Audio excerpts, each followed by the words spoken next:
السلام علیکم، بسم اللہ الرحمن الرحیم، نحمدہ و نصلی علی رسولہ الکریم، اما بعد۔ میں آپ تمام بھائیوں کا شکر گزار ہوں کہ آپ اتنی گرمی میں تشریف لائے اور اس نیک کام میں آپ سب نے اپنا حصہ ڈالا۔ اللہ تعالیٰ سے دعا ہے کہ اللہ تعالیٰ ہمارا یہاں پر اکٹھا ہونا اور جس مقصد کے لیے ہم اکٹھے ہوئے ہیں اس کو قبول کرے اور اس کو آخرت کے لیے ہمارے لیے نجات کا وسیلہ بنائے۔ اللہ تعالیٰ نے آسمانی کتابیں نازل کی، لیکن اللہ تعالیٰ نے حفاظت کا ذمہ صرف قرآن پاک کا لیا ہے۔ یہی وجہ ہے کہ باقی تمام آسمانی کتابیں آج بھی اپنی اصلی حالت میں موجود نہیں، لیکن قرآن پاک ابھی تک جس طرح رسول اللہ صلی اللہ علیہ وسلم پر نازل ہوا تھا اسی حالت میں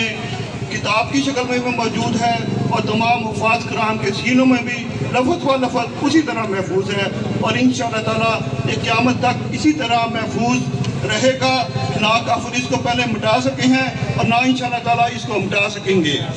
یہ جو سویڈن کے لوگ، یہ جو یورپ کے لوگ، یہ جو اپنے آپ کو سمجھتے ہیں کہ ہم بہت زیادہ پڑھے لکھے اور بہت زیادہ ایجوکیٹڈ، بہت زیادہ سوفسٹیکیٹڈ لوگ ہیں، میں سمجھتا ہوں کہ ان کو یہ بات آج تک سمجھ نہیں آ سکی کہ قرآن پاک ان کے جو انبیاء کرام ہیں ان کے حالات، ان کی تعریف، ان کے بھی قصے بیان کرتا ہے، اور وہ اسی کتاب کی توہین کرتے ہیں۔ اس کا مطلب یہ ہے کہ وہ اپنے مذہب کے ساتھ بھی وہ صحیح طرح نہیں چلتے، کیونکہ قرآن پاک نہ صرف عیسائیوں، یہودیوں، بلکہ تمام دنیا کے مسلمانوں اور تمام اقوام کے لیے ایک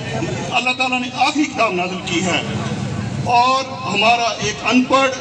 چھوٹے سے چھوٹا، بڑے سے بڑا مسلمان، اس کے دل میں یہ بات اللہ تعالیٰ نے لکھ دی ہے کہ اس نے نہ تو کبھی قرآن پاک اور نہ ہی یہودیوں عیسائیوں کی جو مقدس کتابیں ہیں وہ ان کی توہین کا سوچ بھی نہیں سکتا، لیکن وہ یہ کام کرتے ہیں۔ تو میں سمجھتا ہوں کہ اس کی وجہ یہ ہے کہ یہ ہماری کمزوری ہے عوام کی، حکمرانوں کی، اور یہ کمزوری انشاءاللہ تعالیٰ اس طرح کے اجتماعات، ریلیوں، اس سے بھی ٹھیک ہوگی، لیکن اصل کام جو چیز قوم کو مضبوط کرتی ہے اور کافروں کے دلوں میں آپ کا رعب بٹھاتی ہے وہ ہے جہاد،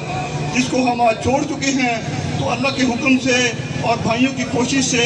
انشاءاللہ تعالیٰ جب ہم جہاد کے لیے نکلیں گے تو اللہ تعالیٰ کافروں کے دل میں ہمارا رعب بھی بٹھائے گا، اور وہ انشاءاللہ تعالیٰ دوبارہ اس طرح کی حرکت کرنے کی کوشش بھی نہیں کریں گے۔ نعرہ تکبیر، نعرہ تکبیر، ڈاکٹر ابوذر سلیم۔ تو میں حکمرانوں سے یہ گزارش کروں گا کہ اگر سویڈن کی حکومت، ان کے جج اگر اس بات کی اجازت دیتے ہیں کہ آپ قرآن پاک کی توہین کریں، تو ہم میں کس چیز کی کمی ہے کہ ہمارے حکمران اور ہماری عدالتیں ہمیں اجازت کیوں نہ دیں کہ ہم بھی جائیں اور جو لوگ اس کی توہین کرتے ہیں ان کی ٹھکائی کریں اور ان کو آئندہ کے لیے، ہمیشہ کے لیے اس کام سے باز رہنے کی تلقین کریں۔ تو میں اللہ تعالیٰ سے دعا گو ہوں کہ اللہ تعالیٰ ہمیں اس کام کے لیے توفیق دے اور عملی طور پر اس کام کے لیے آگے بڑھنے کے لیے جہاد کو آگے بڑھانے کی توفیق عطا کرے۔ جزاکم اللہ خیر۔